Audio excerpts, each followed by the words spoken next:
Robert Muldoon was New Zealand's last big government Prime Minister. He was the last Prime Minister who believed in the big government interventionist approach that dominated New Zealand politics since the 1940s. His infamous price controls and think big policies are examples of this, as was his determined resistance to neoliberalism. Some people treat Muldoon like he is some awful far-right leader. He was anything but.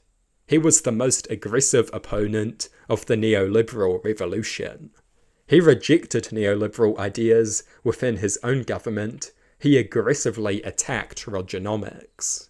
He was such an aggressive opponent of neoliberalism that Labour had to start the neoliberal revolution, even though this was natural right-wing territory. In Britain and the USA, the right-wing party led the age of neoliberal reform. In New Zealand, it was Labour, because Muldoon held off the neoliberal fanatics within his own party. And when he lost power, he continued to criticise them aggressively. Ruth Richardson was a horrible finance minister. She decimated trade unions, she made wealth inequality skyrocket, she doubled child poverty. And even though he was from her party, Muldoon had the guts to call a spade a spade. He went on TV and called her policies disgraceful and demanded that she be sacked immediately. A ruthless attack on a member of his own party. Because he was a principled political actor, not a partisan hack. He actually believed in things, he actually cared about the country. Muldoon is a very interesting man. He is one of the most interesting politicians in the nation's political history. He has many flaws. His economic management was reckless and marred with failure. His think big scheme was a good idea, poorly executed. Nobody has been as willing to invest in infrastructure ever since, partly because the massive debt associated with the think big schemes put a stain on this type of policy. Muldoon's failures were exaggerated to justify the dishonest neoliberal revolution pursued by both Labour and National.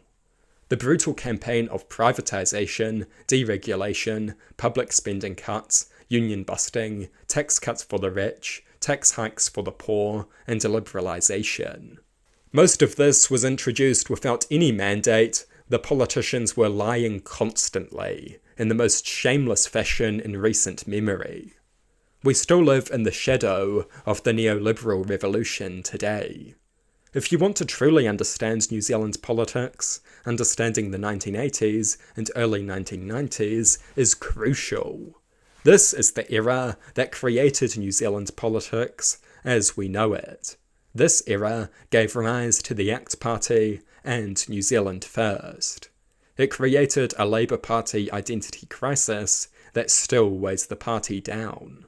It indirectly gave rise to the Green Party, and it ushered in the proportional electoral system that has transformed our political environment. You cannot understand the present unless you understand the past.